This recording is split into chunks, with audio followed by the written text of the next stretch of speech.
साई राम। भगवान बाबा के चरणों में मेरा कोटि कोटि प्रणाम व आप सबको साई राम। आज का जो मेरा विषय है वह है सेवा को हृदय में कैसे उतारें, वह प्रशांति में की जाने वाली सेवा। स्वामी की नज़रों में सेवा कितनी महत्वपूर्ण है उसकी समझ हमें इस बात से आ जानी चाहिए कि हमारे संगठन का जो नाम है उसके साथ सेवा शब्द जोड़ा गया है। वह स्वामी ने हमें जो दो मूल मंत्र लव ऑल सर्व ऑल व हेल्प एवर हर्ट नेवर के दिए हैं उनके मूल में भी सेवा है। इसके अलावा स्वामी ने हमें जो 9 सूत्रीय आचार संहिता दी है वह भी सेवा के इर्द गिर्द घूमती है। स्वामी ने अस्पतालों, स्कूलों व पानी प्रदान करने आदि के रूप में जो कार्य किए हैं वह सभी स्वामी की सेवा की शिक्षा का व्यवहारिक रूप है। क्योंकि यह विषय है ही सेवा का, इसलिए समझना जरूरी है कि सेवा है क्या, सेवा का तात्पर्य क्या है। इस बात से हम भली भांति परिचित हैं कि सेवा के साथ किसी न किसी कार्य का जुड़ाव है। वह कार्य मनुष्य हरदम करता रहता है, तो फिर वह कौन सा कार्य है जो सेवा में परिणित होता है। किसी कार्य के सेवा में परिणित होने के 3 पायदान हैं। पहला पायदान है गिव एंड टेक का। हम अमूमन कहते हैं कि जो अपने माँ बाप की सेवा करेगा बुढ़ापे में उसकी सेवा हो जाएगी, यानी गिव एंड टेक। यह सेवा का राजसिक पक्ष है।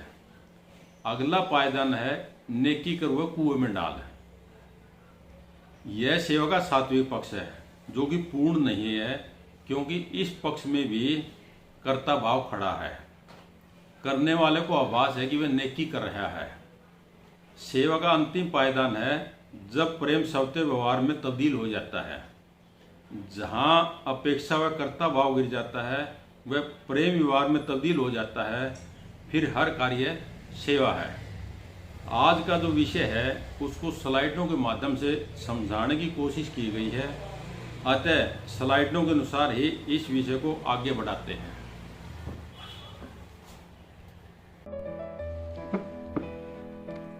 कोई भी कार्य तब सफल होगा तब हम उसको सैद्धांतिक तौर पर समझाएंगे।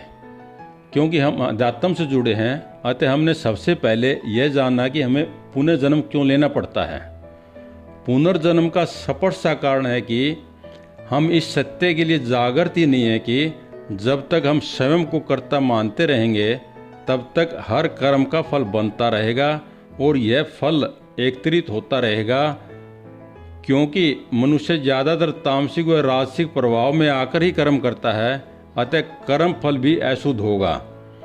सूक्ष्म शरीर में अशुद्ध कर्म फल एकत्रित होने की वजह से पुनर्जन्म होता रहता है।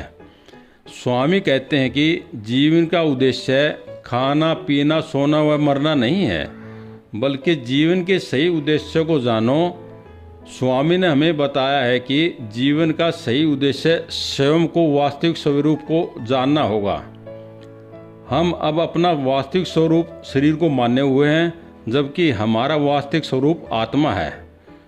पुनर्जन्म से छुटकारा पाने के लिए पहले तो हमें अपने मन वचन कर्म में एक रूपता लानी होगी, ताकि हमारे कर्म फल शुद्ध हों व साथ में अपने मूल स्वरूप यानी मैं आत्मा हूँ, शरीर नहीं को उपलब्ध होना होगा, ताकि जीव कर्ता भाव से बाहर निकल सके। किसी भी कार्य को व्यवहारिक रूप देने से पहले मानसिक तौर पर तैयार होना पड़ता है। अतः हमें समझना होगा कि जैसे एक लोहे की अलमारी कीमती गहने रखने के लिए होती है, न कि कंकड़ पत्थर रखने के लिए, इसी तरह हमें जो यह शरीर मिला है वह वासनाओं की पूर्ति के लिए नहीं मिला है, बल्कि यह शरीर हमें सदाचार, श्रद्धा, प्रेम व अन्य शुद्ध गुणों के विकास के लिए मिला है। हम सबको यह मालूम है कि मनुष्य शरीर अति दुर्लभ है, जिसको पाने के लिए देवता भी तरसते हैं, और हमें यह दुर्लभ शरीर दिया है हमारे माता पिता ने। अतः उनके इस ऋण को कभी मत भूलो व उनको पूरा आदर दो, उनकी सेवा करो। जैसे समुद्र को पार करने के लिए नौका होती है, इसी तरह यह शरीर भव सागर पार करने के लिए है। भव सागर पानी का सागर नहीं है, बल्कि भाव का सागर है, यानी हमारा भाव कैसा है। अतः हमें अपने भाव के प्रति जागृत रहना होगा, क्योंकि पुनर्जन्म का आधार यही है। इसलिए महापुरुषों ने कहा है कि अंतमति सोगति।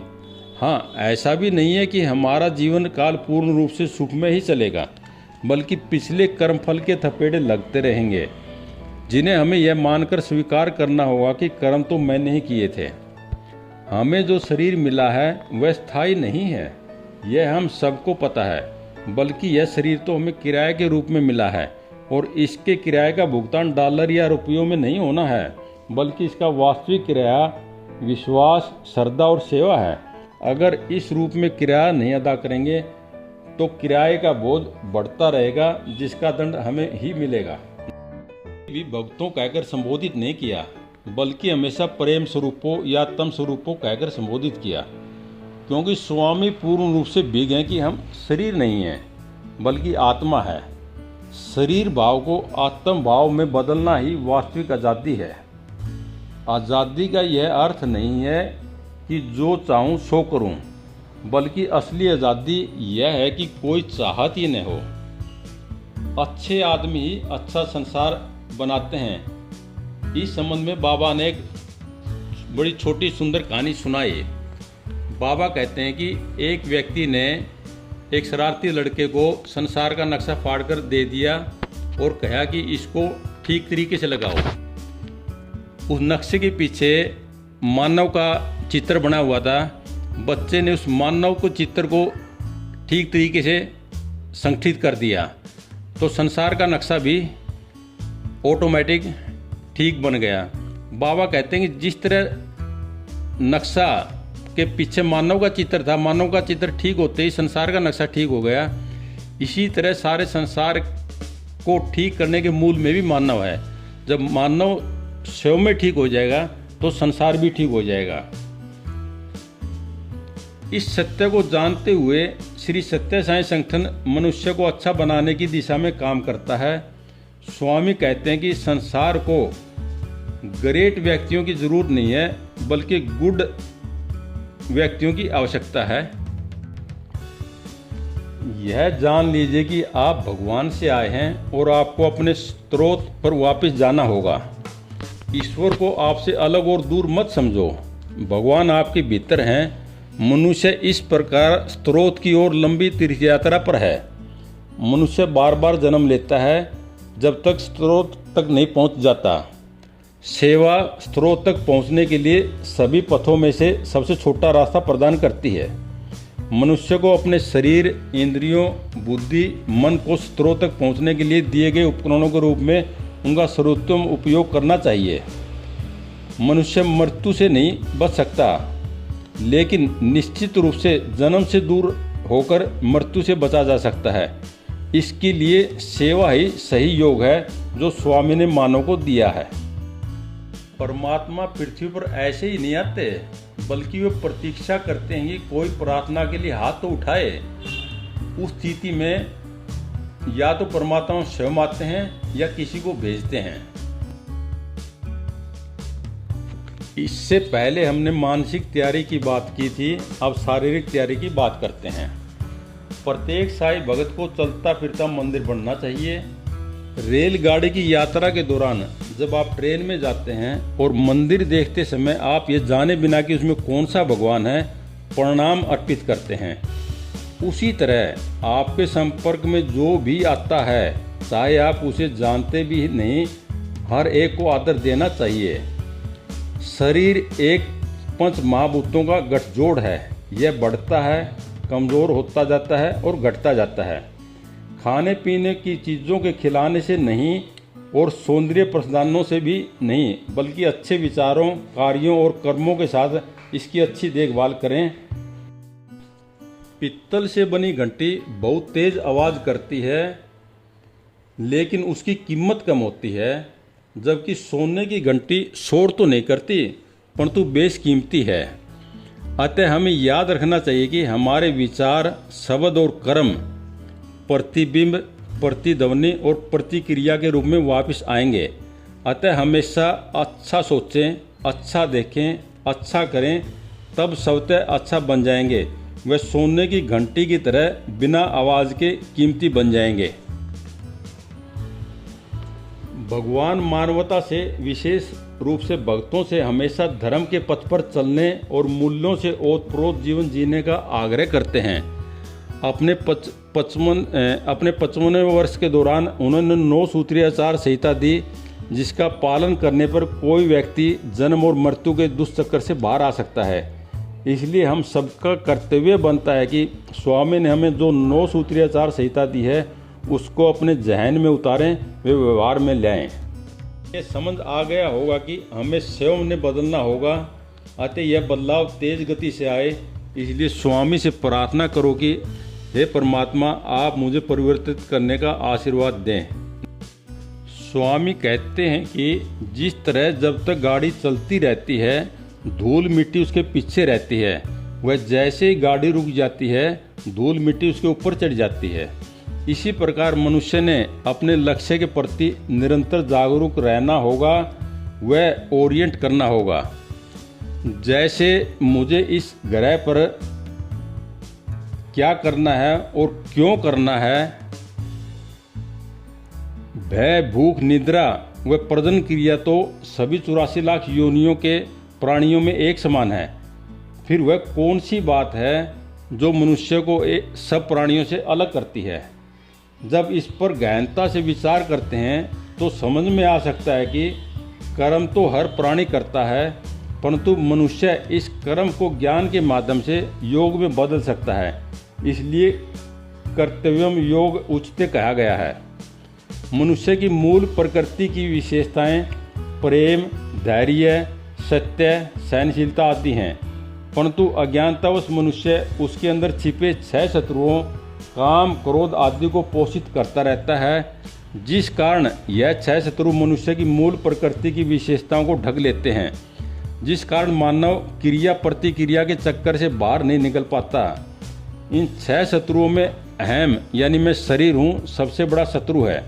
अतः मनुष्य ने हरदम इस बात के लिए जागृत रहना चाहिए कि उसकी मनसा वाचा कर्मणा के पीछे इन 6 शत्रुओं का प्रभाव तो नहीं है। वह अपने कर्तव्य के प्रति प्रयास करते हुए अपने मूल स्वरूप को प्राप्त होएं, जिसको हम भूले बैठे हैं। आदमी पानी पर तेल की एक बूंद की तरह समाज से अलग नहीं रह सकता। वह समाज का एक उत्पाद है, उसे समाज में रहना है, इसके साथ बढ़ना है और इसके लिए काम करना है। अतः प्रेम व उदारता से समाज में रहें। समाज वह स्कूल है जहाँ आदमी सीखेगा कि भगवान हर जगह आपके साथ है। मनुष्य को समाज को वह लौटाना चाहिए जो उसने समाज की सहायता से प्राप्त किया है। सुख कुछ लेने से प्राप्त नहीं होता, परंतु देने से प्राप्त होता है। सेवा कार्य करते समय हम में कई बार अहंकार आ जाता है। वह यह भाव उत्पन्न हो जाता है कि शायद हमारे बगैर यह काम नहीं होगा, जबकि सत्य यह है कि कोई काम किसी के बगैर नहीं रुक सकता, बल्कि भगवान का काम तो होकर रहेगा। एक बार स्वामी बेंगलोर में थे। वह दर्शन देने के लिए जैसे ही अपने निवास से बाहर निकले, उसी समय एक विद्यार्थी का ध्यान कारपेट पर पड़े तिनके पर गया। उस विद्यार्थी ने उस तिनके को कारपेट से उठाने की तो सोची, परंतु उसे उठाया नहीं। विद्यार्थी क्या देखता है कि उसी क्षण एक चिड़िया आई और वह उस तिनके को उठाकर ले गई। इस घटना से हमें यही शिक्षा मिलती है कि सेवा का मौका कभी चूकना नहीं चाहिए, बल्कि उसको हथियाना चाहिए। स्वामी कहते हैं कि आप जो सेवा करते हो उसका लाभ आपको ही मिलना है, किसी अन्य को नहीं। अतः सेवा के महान अवसर को बर्बाद न करें, बल्कि भक्ति भाव से सेवा करते हुए अपने जीवन को सफल बनाएं। दूसरों के आशीर्वाद के लिए खुद को नकारना सीखो। अपने आप को भूल जाओ और उसे ढूंढें जिसे आपकी सेवा की जरूरत है। इस इंतजार में मत रहो कि सेवा करवाने के लिए कोई आपके पास चलकर आएगा। यही खुश रहने का एक पूर्ण जीवन पाने का रहस्य है। सेवा भक्ति का मूल है, एक भक्त की सांस है। अगर एक भक्त में सेवा का भाव नहीं है तो उसकी भक्ति उस गन्ने के समान है जिसमें कोई रस नहीं है, यानी वह व्यर्थ है। सेवा हृदय को विस्तृत करती है, अच्छाइयों की ओर ले जाती है। सेवा इस सत्य की ओर ले जाती है कि सभी भगवान हैं। मदर टेरेसा से जब किसी ने पूछा कि आप उन लोगों की सेवा कैसे कर पाती हैं जिनके शरीरों से पीप निकल रही है, वह बदबू आ रही है, इस पर मदर ने कहा कि उसे हर मरीज में भगवान के दर्शन होते हैं।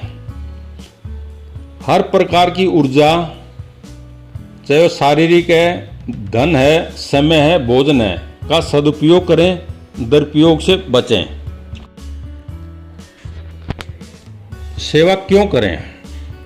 परमात्मा की तरफ आत्मा का जो सफ़र है, उस सफ़र में कर्म के अनुसार जन्म एक पड़ाव है। वह इस पड़ाव रूपी जन्म में किए गए सेवा कार्य अतीत में किए गए गलत कार्यों के बुरे प्रभावों को मिटा देती है। वह सेवा आत्मा की यात्रा को सफल बना देती है। जैसे किसी बीज पर ज़्यादा मिट्टी डालने पर वह अंकुरित नहीं हो पाता, इसी तरह निरंतर की जाने वाली सेवा का फल बुरे कार्यों के फल को फलित नहीं होने देता। आध्यात्मिकता के विकास के लिए एक ही कुंजी है और वह है सेवा। भगवान कहते हैं, यदि आप सभी के लिए समान प्रेम पैदा करने का प्रयास किए बिना केवल मेरे नाम और मेरे रूप की पूजा करते हो तो इसका क्या उपयोग? दूसरों की सेवा करें, क्योंकि वे सभी उसी इकाई के प्रतिबिंब हैं जिस इकाई के आप प्रतिबिंब हैं। सेवा से अधिक मूल्यवान और अधिक प्रभावशाली कोई अनुशासन नहीं है।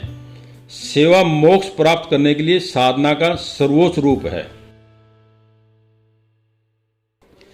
स्वामी की वह शिक्षा कि पूजा में रत होठों से बेहतर वह हाथ हैं जो सेवा में रत हैं का वास्तविक महत्व तब है जब हम पूजा में बैठे हों और उसी समय हमारी कहीं सेवा की आवश्यकता पड़ जाए और हम न कहने की बजाय तुरंत सेवा के लिए चल पड़े। सेवा और अध्यात्म एक दूसरे के पूरक हैं। भगवान में होना भक्ति है, भगवान के साथ रहना शिक्षा है, भगवान के लिए कार्य करना सेवा है। प्रसिद्ध भारतीय कवि रविंद्रनाथ टैगोर ने कहा, मैं सोया और पाया कि जीवन आनंद है। ऐसा इसलिए हुआ क्योंकि सोया हुआ व्यक्ति देह भाव में नहीं होता और जहाँ देह भाव नहीं होता वहाँ आनंद होता है। आगे रविंद्र जी कहते हैं, मैं उठा और देखा कि जीवन केवल सेवा है। मैंने सेवा की और समझा कि सेवा आनंद है। यह सोचना एक कमजोरी है कि कोई मुझ पर निर्भर है और मैं दूसरे का भला कर सकता हूँ।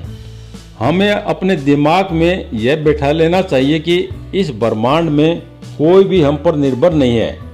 एक भी भिखारी हमारे दान पर निर्भर नहीं है, हमारी दया पर भी निर्भर नहीं है। एक जीवित वस्तु भी हमारी सहायता पर निर्भर नहीं करती। स्वामी ने हमें जो दो महावाक्य लव ऑल, सर्व ऑल व हेल्प एवर, हर्ट नेवर दिए हैं, उनमें सबसे पहले है लव ऑल।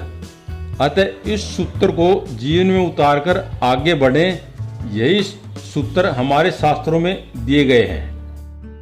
परमात्मा को पाने में एक मार्ग भक्ति मार्ग है। भक्ति 9 प्रकार की है जिसमें समर्पण भी शामिल है। स्वामी कहते हैं कि जैसे बिल्ली का बच्चा स्वयं को बिल्ली के सम्मुख समर्पण कर देता है, फिर बिल्ली उसे चाहे जबड़े से पकड़े या अन्य तरीके से बिल्ली का बच्चा सुरक्षित पहुंचा दिया जाता है। इसी तरह मनुष्य को परमात्मा के सम्मुख समर्पण कर देना चाहिए। सेवा संगठन की रीढ़ की हड्डी है जिसके माध्यम से हमें भगवान का प्यार मिलता है। जैसे सूर्य उदय होने पर सब कुछ खिल जाता है, उसी तरह भगवान श्री सत्य साई बाबा की पवित्र उपस्थिति का आशीर्वाद पाकर दुनिया एक समृद्ध और बेहतर जगह बन गई है। अतः हमें अपने भीतर से सहज आग्रह से, प्रेम से, हृदय भरे से सेवा करनी चाहिए। प्यार ही जीवन है। अगर सेवा के समय हम में कर्ता भाव है तो उस सेवा का फल पुण्य कर्म के फल में तब्दील हो जाता है। वह इस पुण्य कर्म को भोगने के लिए भी जन्म लेना पड़ता है। अतः हमेशा निष्काम रहकर वह स्वयं को भगवान का उपकरण मानकर सेवा करो। फूलों की तरह बनो जो सुगंध व शहद दोनों देते हैं। स्वयं से प्रश्न करना है कि जिस तरह सुबह सूर्य के दर्शन होने पर हमें खुशी मिलती है। क्या इसी तरह की खुशी हमारे मिलने से अन्यों को मिलती है? वह मैं किसी के काम आ रहा हूं या नहीं? प्रशांति नीलम में की गई सेवा व प्रति यात्रा का जीवन में एक विशेष महत्व है। यह महत्व इसलिए है क्योंकि इस जगह पर भगवान ने अवतार लिया है। 85 वर्षों तक इस जगह को भगवान ने अपने पांवों से छुआ है, वे लीलाएं की है। अतः जो जगह इतनी पवित्र है, उस जगह पर सेवा करना मनुष्य में परिवर्तन लाता है। एक बार स्वामी से पूछा गया कि स्वामी आप कौन हैं? इसके जवाब में स्वामी ने कहा, मैं आप में परिवर्तन हूँ। इस परिवर्तन का अनुभव हम सबको है। अगर हम अपने पीछे के जीवन व प्रशांति जाने के बाद के जीवन पर नज़र डालें तो पाएंगे कि हम में बहुत परिवर्तन आ चुका है। ऐसा भी नहीं है कि प्रति सेवा से हमें कोई मालिकाना हक मिलता है या कोई पैसा आदि मिलता है या हमारे अहंकार की संतुष्टि होती है। हाँ, इन सबसे अधिक मूल्यवान आनंद हमें मिलता है। प्रति में सेवा उसके लिए एक सुअवसर है जो रिपोर्ट करता है। सेवा के लिए आपकी उपलब्धता आवश्यक है, न कि आपकी योग्यता। हम भगवान बाबा से जुड़े हैं, वह भगवान की हम पर कृपा है। उसी वजह से सेवा के दौरान प्रशांति नीलम हमारे को सौंप दिया जाता है, वरना बगैर सेवा के हम भगवान के दर्शन तो कर सकते हैं, परंतु प्रशांति नीलम का कुछ भी संभालने की हमें अनुमति नहीं होगी।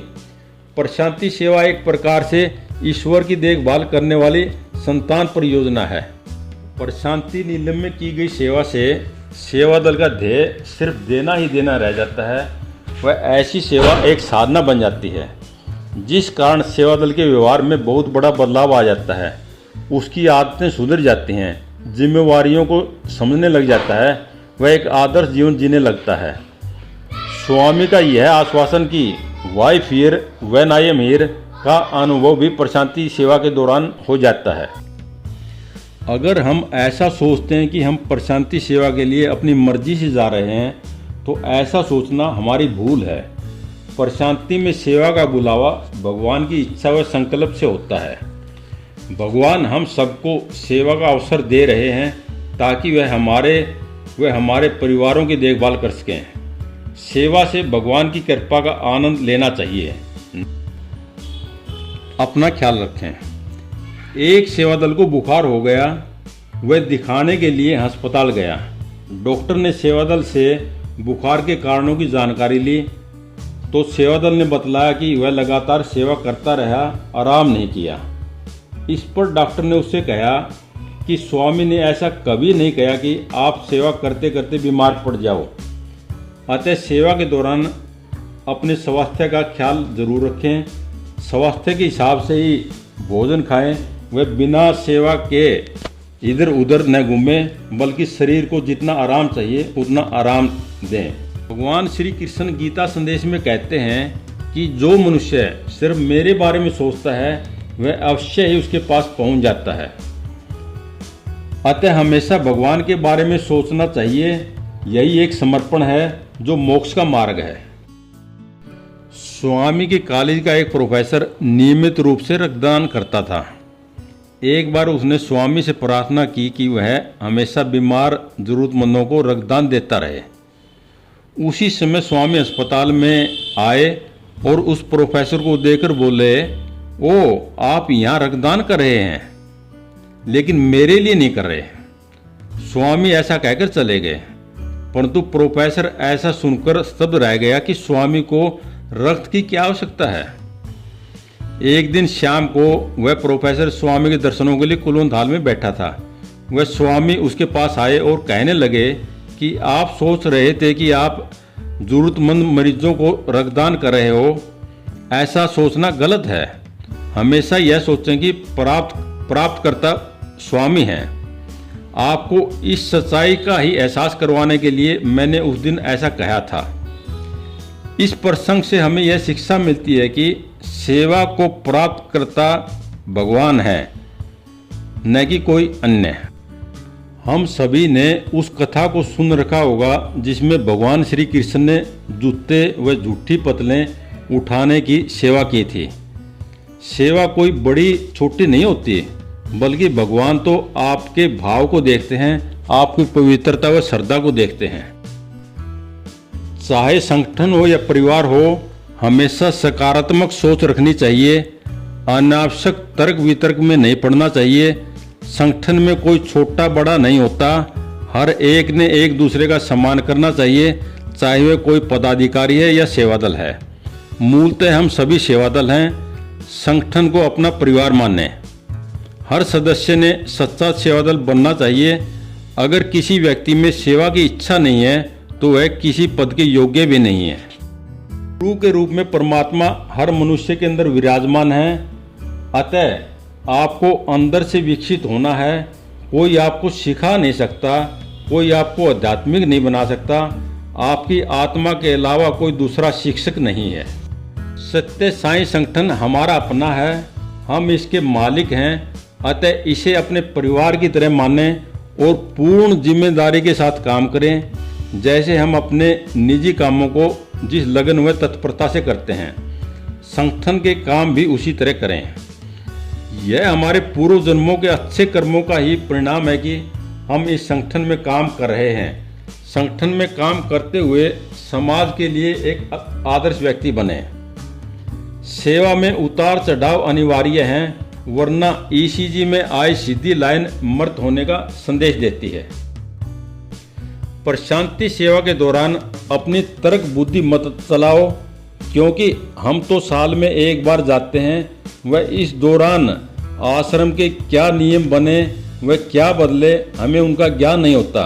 अतः आश्रम अथॉरिटी जो भी दिशा निर्देश दें उनको ध्यान से सुनो व उनकी पालना करो। यह विश्वास करके चलो कि करने व कराने वाला भगवान है।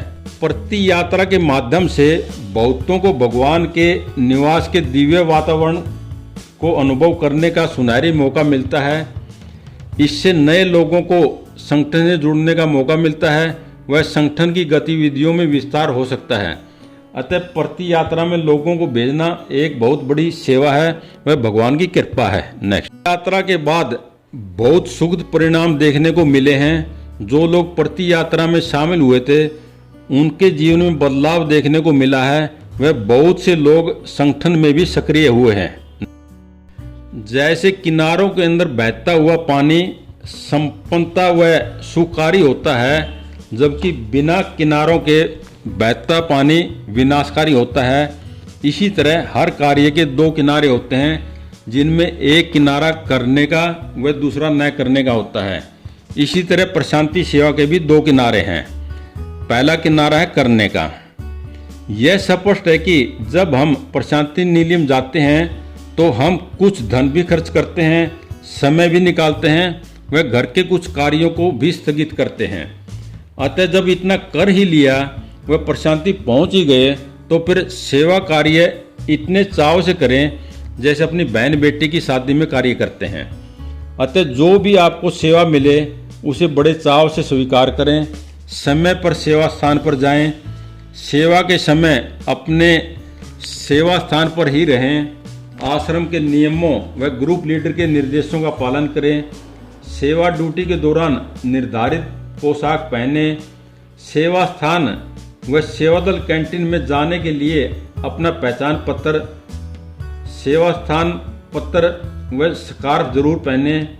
आप भगवान के घर में सेवा कर रहे हैं, अतः अपने आप को साफ सुथरा रखें व मुस्कुराते हुए चेहरे के साथ सेवा करें। जो न करना है, किसी के साथ बेमतलब उलझना नहीं है। जब आप सेवा पर होते हैं, एक दूसरे से बेमतलब की बातें में अपना समय खराब न करें व न ही किसी प्रकार की कोई पुस्तक आदि पढ़ें। बाथरूम आदि में जाते समय या मार्केट में स्कार्फ पहनकर न जाएं। किसी भी कीमत पर अपना सेवा स्थान तब तक न छोड़ें जब तक अगला सेवादल नहीं आ जाता। किसी बुरी मनसा से सेवा ड्यूटी न करें व न ही बीमार स्वास्थ्य के साथ सेवा ड्यूटी करें। सेवा में कोताही आपकी आध्यात्मिक यात्रा को नीचे की ओर ले जाती है। जय साईं राम।